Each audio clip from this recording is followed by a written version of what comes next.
Si tu as cliqué sur cette vidéo, c'est que tu es vraisemblablement comme moi, à la fois curieux et inquiet quant à ce qui est en train de se passer dans le marketing, dans le business, dans l'entrepreneuriat au sens large. Et pour cause, tu as cliqué sur une vidéo qui te promet de te parler de 8 changements marketing majeurs qui vont se produire en 2026 et c'est donc exactement ce dont on va parler. C'est pour que tu sois sûr d'être au bon endroit. Pour donner un ordre d'idée, je suis entrepreneur, je suis dirigeant d'une boîte qui s'appelle Skelesia, c'est le nom de la chaîne et ça fait 8 ans que je fais du marketing, au quotidien. C'est, mon métier, entre autres choses et chaque année, je suis surpris d'à quel point les changements ne font que s'accentuer par rapport à l'année précédente. On est vraiment sur quelque chose, qui frôle l'exponentiel en termes de prise de vitesse, en termes de magnitude des changements, de fréquence des changements. Le truc, c'est que pour te donner un ordre d'idée, ouais, j'ai jamais vu autant de bouleversements dans le marketing qu'au cours de ces 12 derniers mois. Ces bouleversements, ils s'expliquent par 2 lettres, I et A. Ça fait IA. Hem, donc l'IA, oui, tu le vois, enfin, bon, là, pour le coup, on va pas perdre de temps, sur cet aspect-là. L'IA aujourd'hui a, d'énormes répercussions, ça va continuer d'en avoir. Je pense qu'on n'est absolument pas prêt pour ce qui est en train de, se préparer, concernant l'IA, mais pas que. Car si l'intelligence artificielle a un impact considérable sur nos façons de communiquer, de nous informer, de décider, celle-ci est très loin d'être l'unique facteur en cause. Il y a plein d'autres choses. Le truc, c'est que 2026 s'annonce tout aussi brutal, si ce n'est plus que 2025. Je pense, en toute franchise, que peu de monde est prêt pour l'intensité qui se prépare. Alors, comme tous les ans, voilà, c'est ce que je fais. Tous les ans, je m'amuse à faire mes petites prédictions. Le fait est que mes prédictions 2025 étaient, pour la plupart, se sont avérées vraies, se sont vérifiées. On va voir cette année, à quel point je me suis planté. En tout cas, je me suis amusé à fact-checker au maximum et pour l'instant, mes prédictions vont plutôt dans le sens des données, qu'on a à disposition aujourd'hui. Donc, l'idée, c'est d'avoir, te permettre d'avoir potentiellement une longueur d'avance sur, l'état de l'art, sur ce qui s'opère et sur, les potentielles singularités en marketing qui vont se produire. Ces prédictions se basent sur les observations, les données que j'ai pu récolter, les échanges que j'ai pu avoir avec des entrepreneurs et marketeurs de très haut vol. On échange avec, des entrepreneurs, des marketeurs au quotidien chez Scalesia, ça fait partie, de notre métier, hein, tout simplement, de se tenir à jour, mais aussi sur les quelques 200 entreprises qu'on a accompagnées cette année, donc en 2025. Faut savoir qu'on en a accompagné beaucoup plus, hein. On est quelque part entre 800 et 900 aujourd'hui. Je t'avoue que j'ai pas compté depuis quelques mois parce que ça augmente très, très vite. Donc ça va être dense. Un conseil, prépare de quoi noter, prépare de quoi boire. J'ai mon café et j'ai mon verre d'eau, de mon côté, car il y a très fort à parier que, quelques-unes de tes certitudes soient fortement bouleversées. D'ailleurs, à la fin de la vidéo, je te donne mes recommandations. Donc, j'ai fait un petit florilège de tous mes conseils, les plus actionnables possibles pour te permettre de tirer le meilleur parti de ton année. Donc, on se retrouve à la fin de la vidéo, après les prédictions donc, on compartimente un petit peu, pour que tu puisses te border d'actions qui font sens. Avant toute chose, si tu veux récupérer ce document, donc là, ce document, tu peux le voir, hein, il fait, 23 pages. Il y a beaucoup de textes, il y a beaucoup d'éléments, mais pas que. Si tu veux aussi récupérer le fact-checking, je me suis amusé à fact-checker chacune de ces 8 prédictions avec, Perplexity, de sorte à, être sûr, que je me plante pas tout simplement ou en tout cas, stress test au maximum ces prédictions. Donc, tu peux récupérer ce document-là aussi qui fait une, quinzaine de pages et si tu veux récupérer 36 tactiques marketing à tester absolument en 2026 et ben, c'est ce qu'on a fait. On a réuni nos 36, tactiques marketing les plus prometteuses chez Skelesia. On en a fait un outil dédié, auquel tu peux accéder. Comment? Via le lien, en description. Tu verras, premier lien, tu cliques, tu remplis le petit formulaire et tu vas pouvoir accéder à ces 3 trucs-là en même temps et nous, de notre côté, on est parti et on attaque avec la toute première prédiction. Premièrement, toujours plus d'inflation, des promesses et du don de valeur. On l'a vu sur LinkedIn, mais aussi dans de nombreux événements en ligne. Donc, les challenges, les bootcamps, ça, c'est des termes aujourd'hui qui sont, vraisemblablement et très clairement omniprésents. D'ailleurs, on en reparle un petit peu plus bas, hein, des challenges, des bootcamps et cetera. Le marketing en 2025 a fait l'objet d'une très forte inflation quant à la nécessaire valeur proposée pour susciter l'intérêt de l'audience. Au cours des dernières années, les webinaires d'1 heure ont laissé place à des événements en ligne d'une demi-journée, puis d'une journée, pour au final devenir des challenges de plusieurs jours, voire de plusieurs semaines. C'est vraiment un truc, les standards ont subi une inflation absolument invraisemblable. C'est-à-dire que, ouais, il y a quelques années, un webinar, durait en moyenne 1 heure à 1 h 30. On en a fait un il y a quelques semaines chez Scalesia et on savait que de toute façon le live ne durerait pas moins de 3 heures. C'était le minimum et il y a eu un cas extrême, en la personne d'Alex Hormozy qui a organisé un lancement de son livre, on en reparlera un petit peu plus tard et qui, s'est amusé à lancer son livre sous la forme de, 3 lives de, respectivement 7 heures, truc genre 10 heures et 11 heures, coup sur coup sur 3 jours. C'est-à-dire que le mec s'est mis en tête de faire des lives de 11 heures d'affilée. Aujourd'hui, c'est le niveau de standard, auquel on est confronté en marketing, au niveau de la valeur de la taille de la patte blanche qu'on est censé montrer. C'est pour donner un ordre d'idée. En parallèle, des VSL, les vidéos éducatives de 45 minutes, ont peu à peu été remplacées par des masterclass de plusieurs heures. Ça, c'est un truc aussi. On voit même de plus en plus d'acteurs donner accès à des produits payants, les reléguant au rang de simples lead magnets. Je ne sais pas si tu connais un entrepreneur britannique qui s'appelle Charlie Morgan, qui a donné accès à une très grande partie de sa formation, donc de son programme, qui était à l'origine donc payant. On parle là de plusieurs dizaines d'heures de vidéos, d'une extrême densité. C'est-à-dire que, aujourd'hui, l'inflation est telle, la nécessité d'apport de valeur est telle qu'on se retrouve à être obligé de donner une partie invraisemblable de valeur. Alors c'est pas pour me déplaire, mais c'est quelque chose qui ne va faire, à mon sens, que s'accentuer au cours des prochains mois et voire des prochaines années. Ces occurrences ne sont pas des cas isolés ni des bugs. Ce sont des features de la dynamique de fond qui est en train de s'opérer. Pourquoi? Et là, c'est super important de le comprendre. Parce que les marges tendent à ne plus pouvoir être plus basses que ce qu'elles ne sont déjà. La bataille par le prix n'est plus une option. Heu, Pourquoi je dis ça? Je dis ça tout simplement, hop là, on en parle ici plus en détail, parce qu'on fait face à, une baisse tendancielle de ce qu'on appelle une baisse tendancielle des taux de profit. C'est un concept, marxiste, hein, marxien, on peut plutôt appeler ça marxien, donc théorisé par, Karl Marx, qui entend que, dans un système capitaliste, les, acteurs vont tendre invariablement à, observer, à subir une baisse, tendancielle de, donc leur taux de profit. C'est-à-dire que, ce qu'ils vont, les rendements décroissants, vont les amener à profiter de moins en moins, à générer de moins en moins de valeur pécuniaire de ce qu'ils produisent ou de fruits, des outils du fruit des outils de production, qu'ils possèdent. Et donc ça amène quoi? Ça amène, hop, ça amène donc à une incapacité à continuer de baisser ses prix. C'est-à-dire que là où avant, dans une ère, dans un contexte où, les taux de profit sont suffisants, on a une variable d'ajustement, quant au prix, qui permet de se différencier en baissant légèrement ses prix. Le problème est que, quand les prix ont été tellement baissés que là, les marges sont fines comme des sandwichs SNCF, et on se retrouve avec une incapacité donc à continuer de les baisser, sinon là, on est en train de rogner l'os, quoi. Et donc, qu'est-ce que ça propose? Qu'est-ce que ça provoque? Ça provoque que le seul levier qui reste, dès lors, est celui d'une hausse constante de la quantité de valeur proposée. Non seulement dans les offres, mais aussi et surtout dans le contenu, en gros, de la valeur qu'on propose a priori. Alors, petite précision, par valeur, ici, j'entends pas uniquement la quantité de connaissances et d'informations partagées, mais j'entends aussi l'éducation, la sensibilisation à une problématique et à ses solutions et l'inspiration suscitée pour passer à l'action. La valeur aujourd'hui, c'est ça.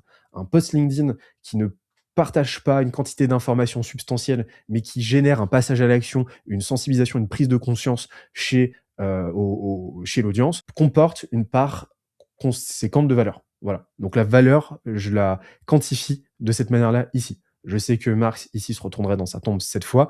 J'entends ça par valeur ici.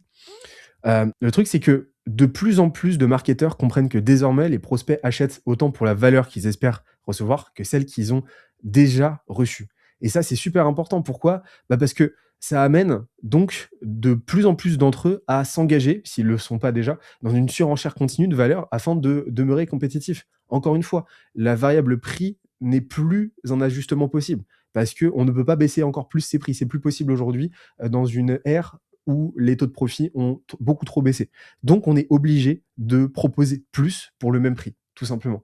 Ce qui amène à un phénomène où les ressources contenues dans les lead magnets seront de plus en plus denses, longues, étoffées et travaillées. Et ça, on l'observe déjà, y compris chez Scalesia. C'est-à-dire qu'il y a quelque temps, un PDF sur LinkedIn suffisait à générer du lead, par exemple. Donc un lead magnet à l'époque, il y a quelques années, c'était simplement un PDF, voilà, ou un docx avec quelques infos, quelques pages. Là, aujourd'hui, on est obligé d'envoyer de la caillasse avec des outils custom, avec des custom GPT, avec des notions ultra poussées, etc. Inflation totale.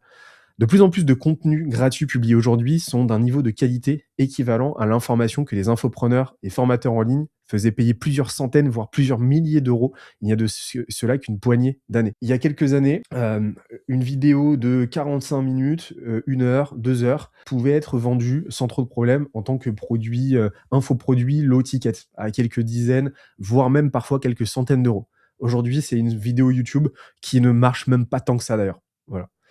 Cette mouvance en 2026 ne fera que s'accentuer.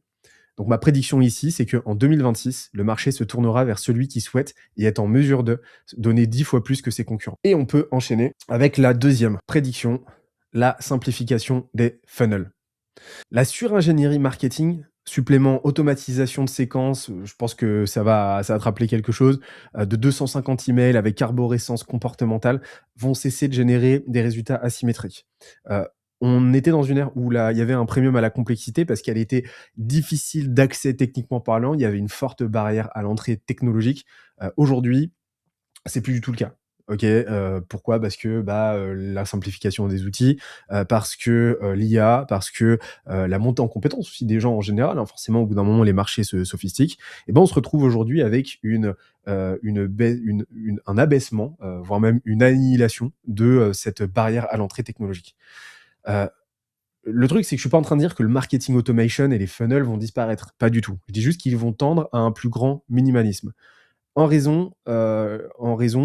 cause, que les systèmes d'acquisition complexes vont d'une part causer il y a plusieurs raisons. D'une part, causer une fatigue toujours croissante auprès des marchés de plus en plus sophistiqués.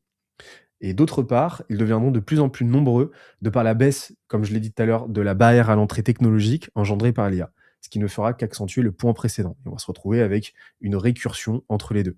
Ces deux phénomènes vont engendrer un effet de saturation profond. L'audience en aura marre. Et les marketeurs, les boîtes, y trouvant de moins en moins leur compte, vont de plus en plus s'en détourner et vont tendre invariablement aller faire de plus en plus de simplicité. Ceux qui tireront leur épingle du jeu seront ceux qui auront compris que le marketing New Age est fait de funnels simples, d'offres claires et d'un très haut niveau de réassurance. Ça va vraiment être les trois maîtres mots. Des environnements, des expériences de conversion, de découverte et de passage à l'acte d'achat simple, des offres extrêmement claires et limpides et le plus haut taux de réassurance, c'est-à-dire de preuves concrètes et de mitigation du facteur risque. Prédiction, le marketing en 2026 ne sera pas seulement celui d'un apport de valeur toujours plus inflationnaire, confère la première prédiction, il sera aussi celui de la simplicité, de la transparence et de la concision. Voilà, et là, c'est vraiment quelqu'un qui te fait des gros pavés de 3000 mots et des vidéos de 3h30 qui te dit ça. OK. Troisième prédiction, les lancements orchestrés vont s'effondrer. On en a parlé tout à l'heure. Les webinars, donc les bootcamps, les challenges, et cetera. L'année 2025 a été celle d'une explosion des lancements orchestrés de ce type. OK? On en a vu partout, ça dégueule et pour cause, ça marche de fou. OK? Et on peut enchaîner.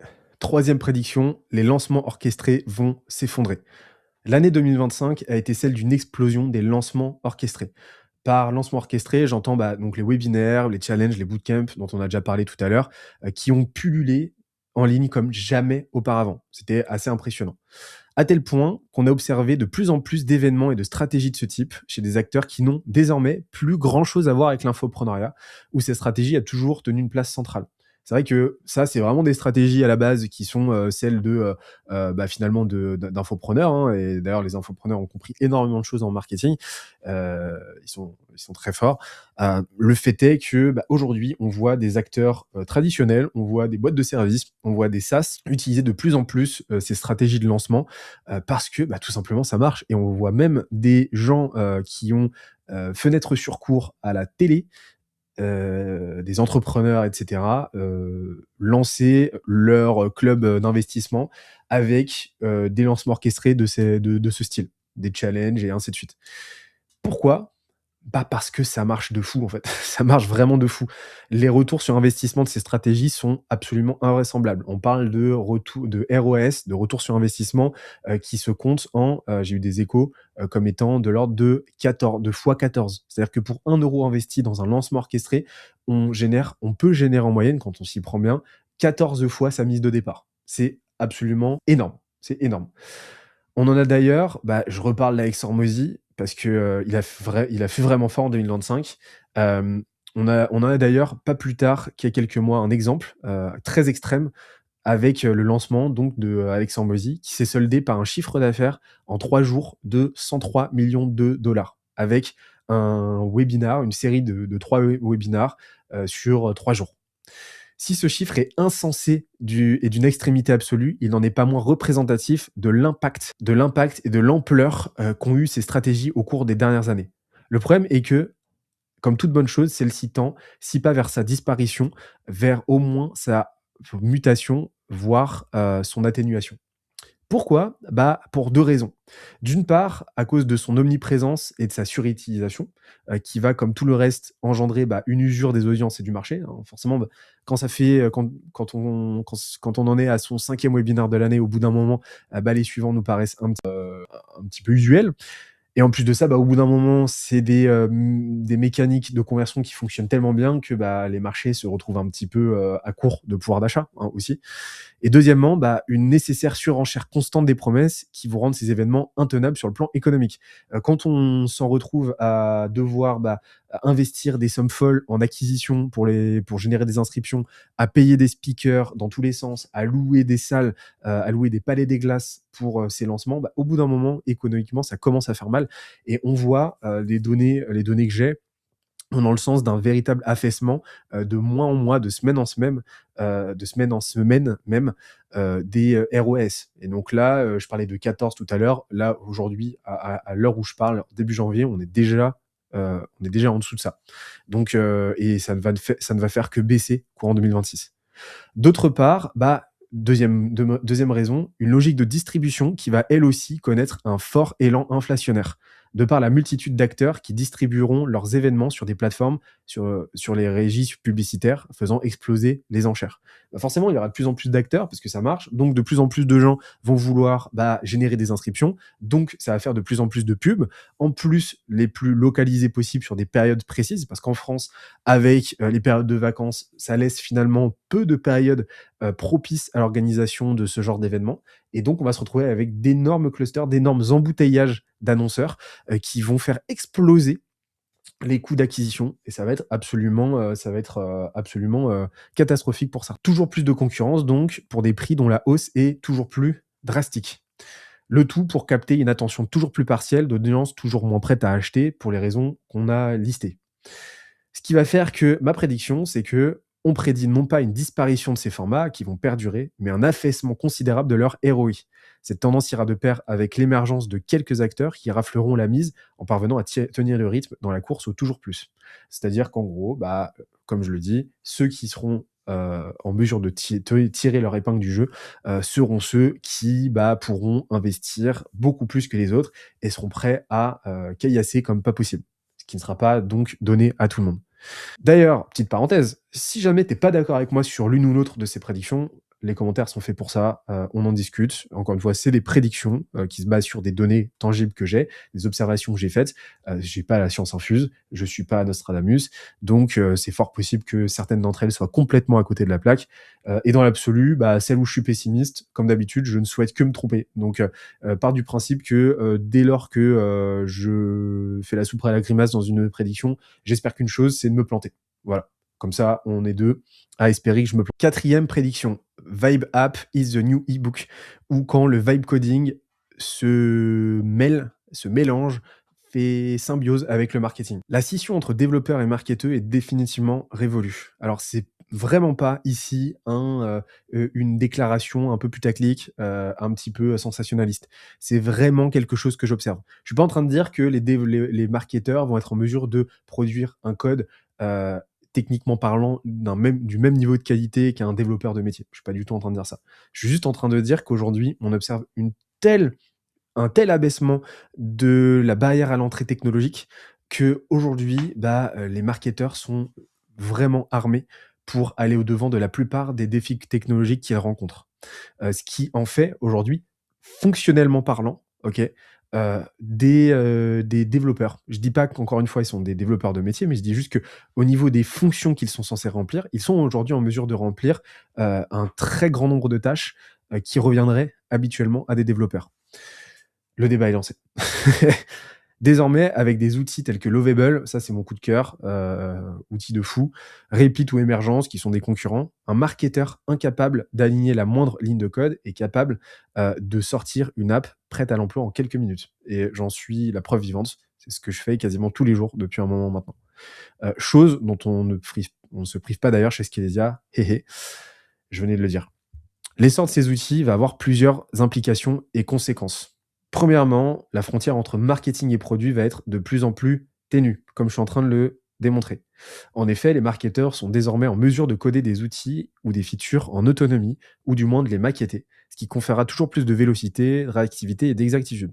Donc en fait, on va se retrouver avec deux grands cas de figure. Le premier, c'est celui où le marketeur est en mesure de subvenir de A à Z à ses besoins avec un outil et une plateforme de vibe coding avec Claude Code, un Claude Cowork, un ChatGPT en fonction de la stack qu'il utilise.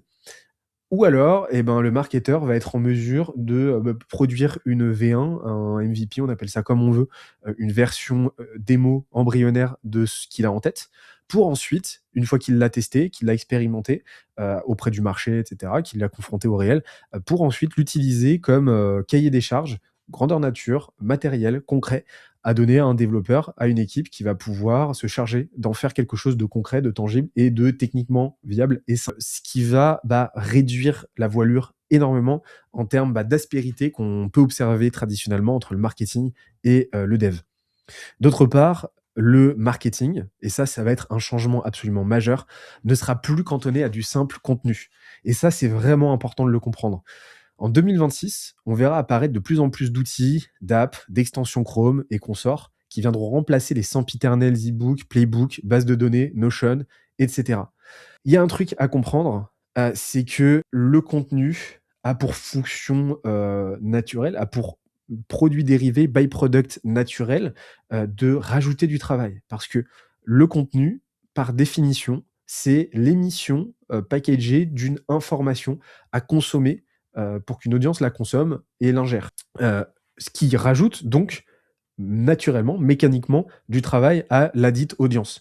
Donc, aujourd'hui, on est en train d'observer une littérale inversion d'épaule. C'est-à-dire que le marketing aujourd'hui se retrouve avec la possibilité de produire, des outils, de produire un contenu interactif via justement le vibe coding qui, au lieu de rajouter la friction via une surcharge d'informations, au lieu de donner du travail, va venir pré-mâcher le travail en le contextualisant et en transformant cette information en interface. Et c'est exactement ce qu'on observe chez Scalia et c'est ce qu'on fait nous-mêmes. C'est-à-dire que aujourd'hui, nos contenus ne sont plus, enfin les lead magnets par exemple qu'on produit, etc., ne sont plus des ressources ou de moins en moins des ressources comme ça purement informationnelles, mais vont prendre la forme d'outils. C'est-à-dire que, chez Skelesia, au lieu de te produire une méthode, 127 pages pour, trouver ton client idéal, on va te produire et on l'a déjà fait d'ailleurs, un outil qui te permet étape par étape de définir, voilà, concrètement, de la façon la plus gamifiée possible, avec une interface ultra agréable, et le tout en te donnant des indications qui te font monter en compétences au fil de l'eau, de te permettre de produire l'effet que tu cherches à produire, en consommant le contenu. OK? Donc tu te retrouves pas, in fine, avec une masse comme ça, informe d'informations, au sein de laquelle tu dois, trier, mais tu te retrouves avec une information contextualisée, jalonnée, séquencée, qui te permet de produire l'impact que tu cherches à produire et c'est tout ce qu'on veut. On verra de ce fait apparaître un changement fondamental et ontologique dans la transmission de valeur. Et comme je l'ai dit, le bon contenu ne sera plus un contenu qui rajoute du travail et accumule l'information, mais au contraire une ressource qui prémâche, facilite, automatise le travail tout en contextualisant l'information. Et j'y vais de ma prédiction. En 2026, les meilleurs marketeurs seront ceux qui useront et abuseront du vibe coding pour transformer l'information en interface. C'est fondamental. Ça fait partie des compétences marketing les plus indispensables à maîtriser et pour moi, ça va au-delà, et c'est une compétence bien plus importante à maîtriser, que, le fait de savoir prompter un outil pour, produire du contenu rédigé. C'est-à-dire qu'aujourd'hui, je le dis, sincèrement, je trouve, l'écriture, avec l'IA, la production de contenu écrit avec l'IA de plus en plus, non seulement cringe, honnêtement, mais de plus en plus contre-productive. Pourquoi? Parce que déjà, la plupart des marketeurs sont très mauvais pour, utiliser ces outils et donc on se retrouve avec des supports, on se retrouve avec des textes qui sont grillés à 10 000 kilomètres, ce qui est contre-productif. C'est-à-dire que si aujourd'hui, vous scannez la plupart des sites web, on va retrouver des artefacts d'IA un peu dans tous les sens, avec, des majuscules partout, avec des tirets quadratins, que, seule l'IA produit. Jamais un humain, à fortiori en France, n'irait produire ça. Et c'est un manque à gagner de fou parce qu'on en perd l'authenticité. L'authenticité qui aujourd'hui est une, valeur clé, pour, produire du bon contenu. Donc moi, j'aurais tendance à recommander à tous les marketeurs, qui m'écoutent, de France et de Navarre, d'investir, leur temps et leur énergie, quant à l'IA dans, une montée en compétence sur le vibe coding plutôt que sur la rédaction assistée par IA. Prenez le temps d'écrire vous-même vos textes, vraiment, ça vous sera bien plus utile, et ça vous différenciera. Ou alors utilisez-le, mais intelligemment, s'il vous plaît. Et par contre, prenez le temps de monter en compétence sur le vibe coding, apprenez à utiliser un Lovable, apprenez à utiliser un Cowork et faites-vous plaisir. Cinquième prédiction, B2B AI slop, où le contenu IA pourri va s'inviter dans le B2B. Alors, beaucoup de termes anglophones, je vais détailler tout ça. L'explosion de l'utilisation de l'IA générative n'épargnera pas le marketing et donc par extension pas non plus le marketing B2B. B2B, c'est donc les boîtes qui bossent avec d'autres boîtes. On l'observe sur à peu près tous les réseaux sociaux, l'IA a provoqué une explosion de ce qu'on appelle l'AI slop. Autrement dit, ces contenus sans intérêt, ni fond, ni substance, qui viennent occuper le vide par encore plus de vide. Je pense que vous avez à peu près tous idée de quoi je parle ici. Les espaces B2B semblaient peu ou prou épargnés. Parce que, les gens s'en tenaient à pour plusieurs raisons, hein. Les gens s'en tenaient, déjà à, une certaine dignité par rapport à ça. Il y a aussi une fonctionnalité, au contenu B2B, c'est-à-dire que la prise de parole, entend derrière, une monétisation. On produit du contenu pour générer des ventes et du CA, donc on fait attention. Il y avait, une forme de finalement de valeur accordée à la parole qu'on voulait la plus scarce possible, en tout cas en théorie. Aujourd'hui, ça tend à bouger. Aussi parce que, les paroles, notamment sur LinkedIn en B2B, ont tendance à engager une personnalité, une personne, qu'elle soit physique ou morale. On parle en son nom ou au nom de sa boîte. Et donc, incombe à ça un coût potentiel et nécessaire, positif comme négatif. Donc, les gens étaient de plus en plus, étaient réticents, en tout cas, à l'idée, de, s'adonner à du slop. Ce qui semble changer petit à petit. Pourquoi? Parce qu'on observe plusieurs phénomènes. Premièrement, l'explosion de l'utilisation de l'IA générative pour rédiger du contenu personnel. Donc, les posts LinkedIn, ces newsletters, ces scripts de vidéos, qui va engendrer une explosion de la production des dits contenus. Et donc ça, c'est ce qu'on observe. On l'a observé en 2024, en 2025. Ça ne semble pas s'atténuer, ralentir. Ça ne va faire qu'accélérer. On verra de plus en plus de contenus à très faible impact et très faible indice de pertinence de par la facilité d'accès à ces technologies. Et c'est de plus en plus facile, d'utiliser, d'accéder à des LLM pour, rédiger du contenu, même pour produire du contenu vidéo et quand on voit la qualité moyenne de ce que va produire un notebook LM en vidéo, ça fait un petit peu peur. Et le tout donc à une ampleur et à une échelle jamais vue au cours des années précédentes. Deuxièmement, la démocratisation du coding va engendrer une explosion des apps outils et autres ressources interactives de qualité médiocre. Et enfin, troisièmement, il en ira de même pour les ressources traditionnelles, informationnelles telles que les playbooks et autres contenus statiques, comme on en a parlé tout à l'heure, qui vont pulluler de plus en plus sur internet. C'est extrêmement facile aujourd'hui de produire, une présentation, un e-book et cetera et donc forcément, bah, les gens vont pas s'en priver parce que, bah, les gens veulent du résultat et sauf que, bah, à trop vouloir de résultats sans produire d'effet, sans produire les efforts, nécessaires, on s'en retrouve à produire, quelque chose dans la moyenne et donc les résultats vont régresser vers la moyenne. Ce qui va faire que de plus en plus de gens, vont, continuer de bourriner en augmentant la quantité d'input, en augmentant la quantité de contenu, plutôt que se remettre en question quant à la qualité intrinsèque de ce qu'ils produisent et donc on va se retrouver avec un brouhaha, de plus en plus invraisemblable, avec une moyenne, de plus en plus représentée et représentative et donc bah, une montée de vase dans tous les sens et personne ne saura où il se trouve. Au final, le bruit ambiant n'en sera que décuplé, de même que la méfiance et la lassitude des audiences et des utilisateurs et on le voit déjà aujourd'hui.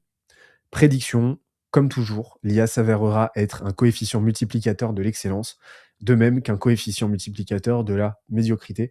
Je n'aurai jamais de cesse de le dire, l'IA générative est un coefficient multiplicateur. C'est quelque chose qui, rend exceptionnel des gens qui, étaient déjà très prolifiques dans ce qu'ils, faisaient, quant à leur niveau de maîtrise, et qui par contre, quand elle est utilisée déjà de la mauvaise manière et pour, amplifier une non-compétence et ben, nous rend absolument, d'autant plus ignares. Pourquoi? Parce que on est vraiment en train de multiplier, 0 par 0. Voilà. Donc au final, on s'en retrouve à perdre notre temps et à passer pour des blaireaux. Tout simplement. Donc la solution ici, c'est quoi? C'est, déjà d'apprendre à utiliser l'IA générative comme il se doit, c'est une compétence à part entière et deuxièmement, de s'assurer de maîtriser le sujet a priori. La raison pour laquelle aujourd'hui j'arrive à produire du bon contenu avec l'IA est que, j'ai produit du contenu pendant plusieurs années au quotidien manuellement, avant toute chose. Ce qui a fait que j'ai pu, sans aucun problème, apprendre à l'IA à le faire avec peu ou prou le même niveau de qualité que ce que je suis en mesure de faire. OK? Mais c'est ces années préalables qui m'ont permis de. J'aurais pas été en mesure, sans avoir ça, sans avoir fait ça, auparavant, de savoir où l'IA se plante. C'est fondamental à comprendre. Sixième prédiction, on se rapproche de la fin. Moïsation du marketing vis-à-vis de l'IA. Alors ceux qui ont la référence par rapport à la moïsation, faites-moi signe en commentaire parce que c'est assez niche, mais ça me ferait très plaisir parce que ça me ferait très plaisir.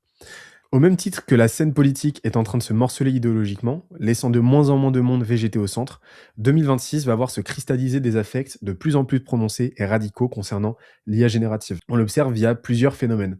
D'une part, de plus en plus de ce qu'on appelle des IA maximalistes, personnes qui revendiquent donc une utilisation systématique, radicale et poussée de l'IA, vont être de plus en plus nombreux, vocaux et visibles. Et on le voit aujourd'hui. J'aurais tendance à dire que j'en fais partie. Alors, je suis pas un prosélyte de l'IA, mais aujourd'hui, j'utilise, perso au quotidien. Hem, les gens sont de plus en plus qui l'utilisent sont de plus en plus revendicatifs par rapport à ça. D'autre part, une mouvance en franche directe opposition aux maximalistes viendra contrebalancer cette utilisation ubiquitaire de l'IA. Ce que l'on nomme, et c'est déjà un terme, hein, ce que l'on nomme déjà les AI vegans, donc les vegans de l'IA, vont promouvoir et défendre un rejet absolu de l'IA à des fins bah, soit éthiques, soit écologiques, et parfois, de préservation cognitive, souvent les 3. En gros, parce que ça défonce l'environnement, c'est vrai, parce que c'est pas éthique pour les gens dont ça détruit, le métier, les emplois et les vies, c'est vrai aussi et aussi parce que, bah, on sait pas aujourd'hui dans quelle mesure et à quel point ça nous rend stupides, c'est vrai aussi. Au final, bah, le camp du milieu, parce que, bah, ces 2 bords vont se cristalliser en affects de plus en plus intenses, vont laisser un camp du milieu, donc celui d'une utilisation raisonnée, scarce et bien souvent peu méthodique de l'IA, de moins en moins peuplé, voire relégué à la fonction de simple étape intermédiaire vers l'une ou l'autre extrémité.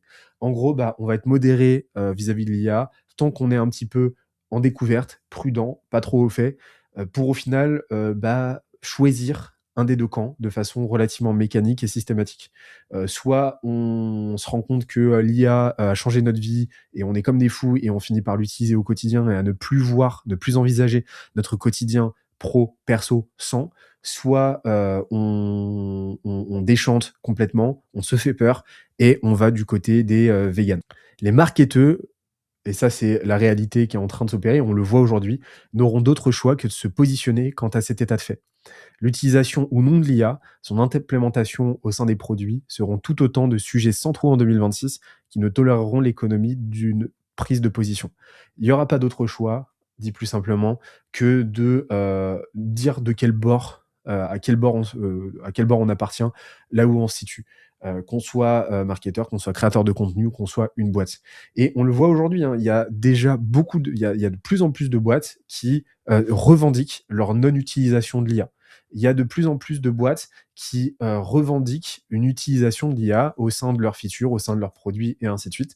De sorte qu'aujourd'hui, bah, quelle que soit la typologie de boîte, on ne soit pas en mesure d'en faire l'économie. On verra fleurir des marques qui se revendiquent donc, comme je l'ai dit, 100% IA et d'autres qui, au contraire, revendiqueront un rejet systématique et intégral de cette dernière. Prédiction, la modération ou la stratégie de l'autruche au sujet de l'IA ne seront plus des postures marketing recevables d'ici fin 2026. Ça sera plus possible, je pense, de faire comme si ça n'existait pas. Ensuite, 7e et avant-dernière prédiction, crise de confiance majeure. Celle-ci va faire très très mal.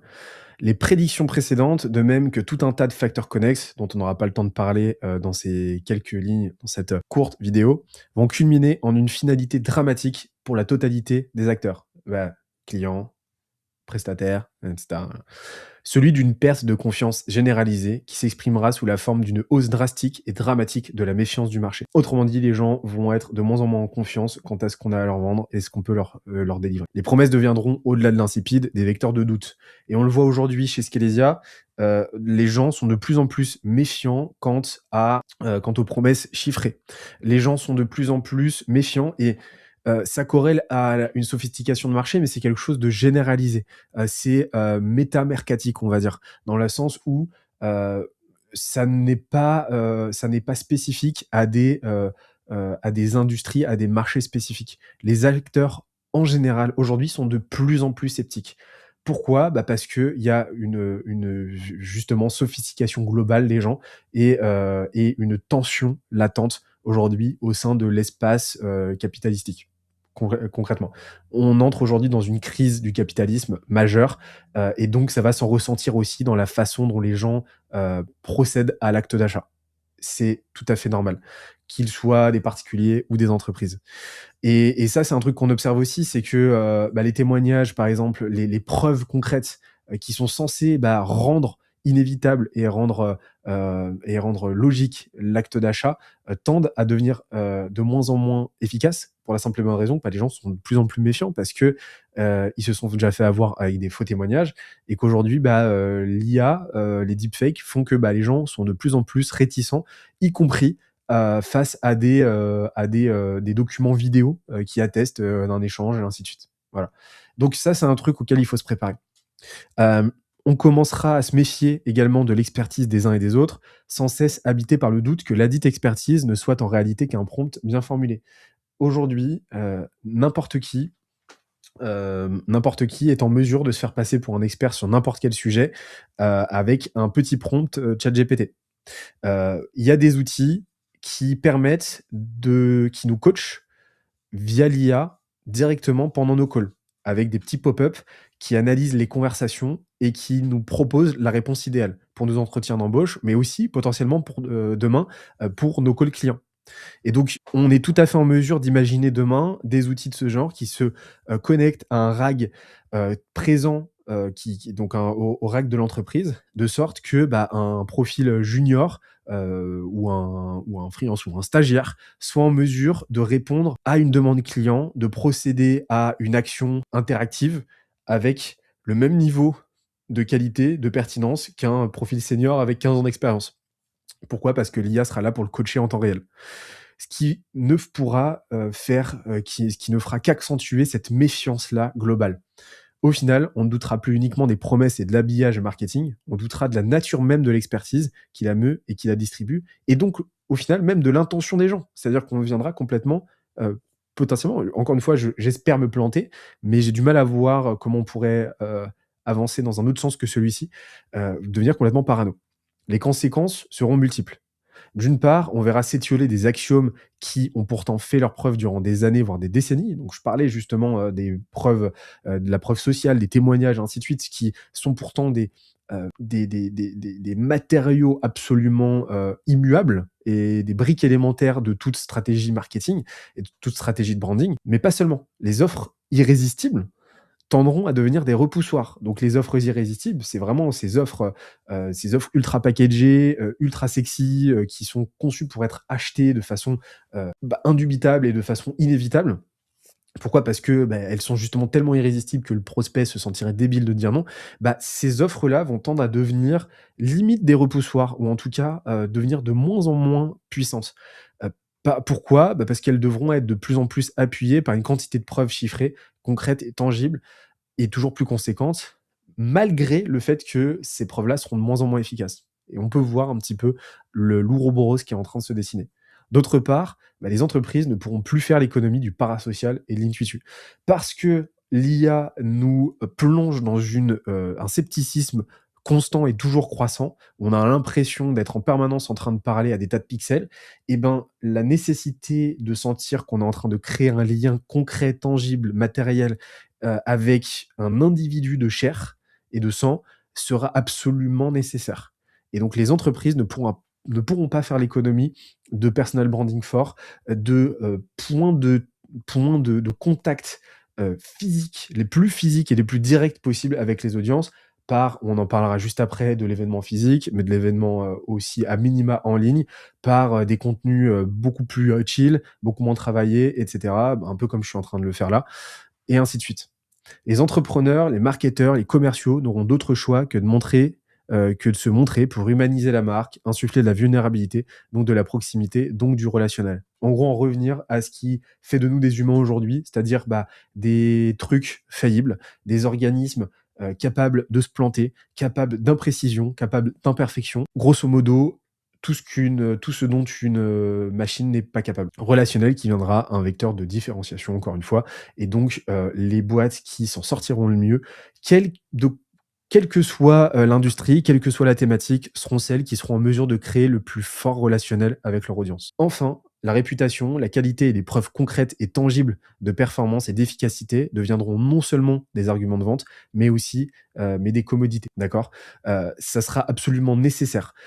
C'est-à-dire qu'on sort d'une ère où avoir une marque forte était vecteur de différenciation, donc était une corde très intéressante à avoir à son arc, mais n'était pas nécessaire, n'était pas vital. Là, on rentre dans une ère où ça le devient, pour toutes les raisons que j'ai invoquées. On verra dans de nombreuses industries émerger une dynamique winner takes all. Le gagnant rafle la mise, rafle absolument tout ce qu'il y a sur la table. Parce qu'on rentre dans une crise de la confiance, les gains généraux reviendront à celui qui est en mesure d'en créer le plus possible. Prédiction, les marketeurs qui excelleront en 2026 ne seront pas ceux qui savent générer de la visibilité, mais ceux qui savent générer de la confiance, du relationnel et de la certitude. Et enfin, dernière prédiction, et après, je vous ai dit, hein, je vous lâche pas, je vous fais part de toutes mes petites recommandations pour attaquer l'année. Nouvel âge d'or du Nearbound. Le Nearbound, c'est quoi? C'est, le marketing de proximité. Nearbound, c'est, ce qu'on va voir là, les partenariats, c'est, les recommandations, c'est l'affiliation, c'est les événements physiques, et cetera. Pour finir, toutes les prédictions précédentes vont cumuler en une huitième et ultime prédiction, un ultime pronostic. L'explosion cacophonique et chaotique d'un bruit informationnel toujours plus dense et assourdissant laissera l'esprit humain végéter dans une quête assoiffée et effrénée de signaux concrets auxquels s'accrocher. Très longue phrase pour dire qu'en gros, les gens vont être tellement paumés en ligne, vont tellement pas savoir à quel sens se vouer, qu'ils vont heu, chercher des petites bouées comme ça, auxquelles se raccrocher, et les bouées vont tendre à être, les plus proches possibles d'eux, c'est-à-dire, leur entourage proche, tout simplement. On verra alors se profiler un paradoxe. Alors qu'internet n'a jamais été aussi connecté, vaste, transcendant et accessible, bah, les prospects baseront de plus en plus leurs décisions sur ce que pense leur entourage proche, ce que pense, leur, père, ce que pense leur famille, ce que pensent leurs amis et ainsi de suite dans le B2C. Dans le B2B, ça sera autre chose, mais ouais, tu as compris, même dynamique. Si bien qu'au final, alors que le bouche à oreille et la recommandation par les pairs ont toujours été des vecteurs de persuasion et de conviction, ceux-ci deviendront des éléments sine qua non dans le passage à l'action. Et moi, ce que je prévois, c'est que, bah, demain, ça sera très, très compliqué de vendre, sans que le prospect ait bénéficié d'une recommandation de la part de quelqu'un, qui soit un minimum digne de confiance à ses yeux, c'est-à-dire avec qui il n'a pas un minimum de relationnel. Je dis pas que ce sera impossible, je dis que ce sera beaucoup plus compliqué et que donc les entreprises, les marketeurs n'auront d'autre choix, que d'ingénierer, que d'organiser, de systématiser, bah, ce nearbound justement, pour, bah, que, leurs ventes ne deviennent pas leurs cycles de vente ne deviennent pas des enfers sur terre, tout simplement. Les boîtes qui veulent tirer leur épingle du jeu devront initier donc un maillage social et recommandationnel autour de leur marque et de leurs produits. On verra l'émergence de plus en plus d'événements en ligne ou physiques, de plus en plus de communautés en ligne et de plus en plus sélectives et restreintes. Chez Skelesia, ça fait un bon moment maintenant qu'on parle d'organiser des événements, mais on en voit de plus en plus, hein, d'ailleurs, chez beaucoup, beaucoup d'acteurs. Ça sera absolument nécessaire. L'événementiel hors ligne a de très beaux jours devant lui, 2026 va voir, je pense, un essor très fort, une remontée en puissance des événements de ce type. Bah, des masterminds, des conventions, des meet-up, et cetera. On appelle ça comme on veut. Pourquoi? Bah, parce que justement, ça va permettre d'initier tout ça.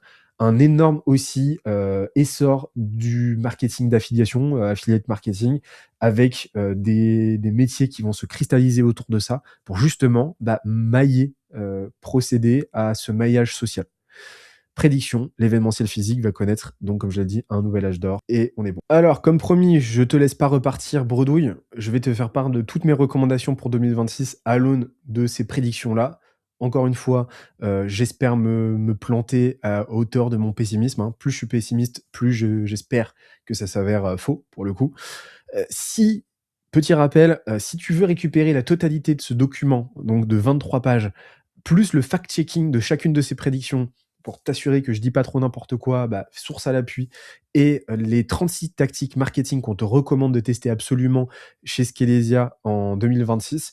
Donc tactiques marketing qui te sont décrites avec à chaque fois un petit playbook pour implémenter ça. Tu verras, c'est extrêmement clair. On a vraiment, vraiment bossé dessus. Tu plus qu'à choisir en fonction de ton secteur d'activité. Tu verras, c'est trié, et cetera. On a vraiment, vraiment fait un truc quali. Et ben, on se retrouve pour récupérer les 3 d'un coup en description. Tu cliques sur le premier lien et tu vas pouvoir accéder à tout ça d'un coup. Voilà, c'est un petit bundle qu'on t'a préparé.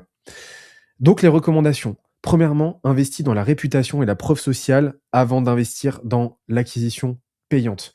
Heu, je te dis pas, de, mettre de côté, l'acquisition d'une manière générale. Non, c'est pas possible puisque ta boîte a besoin d'un flux continu, d'opportunités. Je te dis juste que, heu, tu ne peux pas aujourd'hui te permettre de ne pas produire constamment des actifs de vente et ce, le plus tôt possible. On voit passer toutes les tout constamment, hein, ça concerne, littéralement, 95 de nos clients, des boîtes qui ont, 3, 4 clients, qui se battent en duel sur leur site, qui n'ont jamais fait un seul témoignage vidéo avec leurs clients, qui ne traquent pas leurs résultats clients. Ce qui était, heu, une opportunité manquée en 2024-2025 va devenir une faute professionnelle en 2026. C'est absolument fondamental que tu mettes en place un système de captation constante et continue de témoignages de cas clients, dès que faire se peut pour les valoriser. D'accord? Deuxièmement, créer du relationnel et de la proximité via des événements physiques, des communautés restreintes et des échanges directs. Donc là, je te laisse expérimenter, je te laisse, choisir.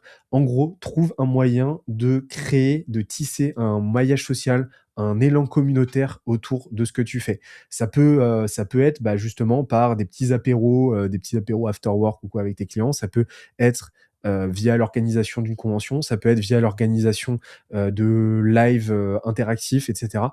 Là, pour le coup, je suis pas dans ta boîte, je vais pas, y aller d'une stratégie, mais, fais en sorte de créer ce maillage social autant que faire se peut. Tu verras que ça te paiera très, très vite des dividendes et très souvent, bah, l'événementiel physique intra-portefeuille client comme ça, sans et généralement très rapidement rentable parce qu'on re-signe des clients existants, ils viennent avec des copains, donc bouche à oreille. On valorise tout ça en faisant du contenu et justement, bah, il y a rien de plus, rêvé comme contexte qu'un événement physique de ce style pour capter énormément de témoignages. On peut valoriser par la suite et ainsi de suite. Troisièmement, simplifie tes funnels et tes offres au maximum. La clarté bat la complexité. Le rôle du marketing, c'est pas de paraître brillant, c'est d'être compris. Encore une fois, le rôle du marketing aussi, c'est de créer des expériences d'achat les plus limpides possibles. Les funnels tendent à se simplifier, donc toi aussi, simplifie tes expériences d'achat, clarifie ton message, clarifie tes offres. Tu ne peux pas aujourd'hui faire l'économie de ce travail-là de simplification et de clarification. Quatrièmement, utilise l'IA pour amplifier ton expertise, jamais pour la remplacer ou la dissimuler. Comme je le disais tout à l'heure, la qualité de tes résultats avec l'IA dépend d'une équation et le fruit d'une équation à deux inconnus, qui vont être ta maîtrise intrinsèque de l'IA multipliée par ta maîtrise de la compétence en question. C'est-à-dire que si tu ne sais pas prompter, si tu ne comprends pas le fonctionnement, non pas technique, on s'en fout un peu, mais le fonctionnement épistémique de l'IA, la façon dont il va procéder, tes demandes, la façon dont il va procéder à l'élaboration de ta réponse, multipliée par, une ignardise totale dans ce que tu es en train d'essayer de faire, voilà, de ce que tu es en train d'essayer de lui faire émuler, et ben, là, tu vas faire face à des réponses de très faible qualité qui, en plus de ça, vont être totalement opaques, que tu ne seras pas en mesure de comprendre comme étant, non qualitatives et dysfonctionnelles, bah, parce que justement, tu as pas le bagage nécessaire pour le comprendre. Donc, assure-toi de monter en compétence sur ces 2 pans et tu verras que ça se passera beaucoup mieux, que l'IA deviendra un vrai allié et que si tu es sceptique aujourd'hui concernant, l'IA, parce que, bah, ça marche pas pour toi et ben, tu verras que finalement, bah, ça se met à marcher bizarrement.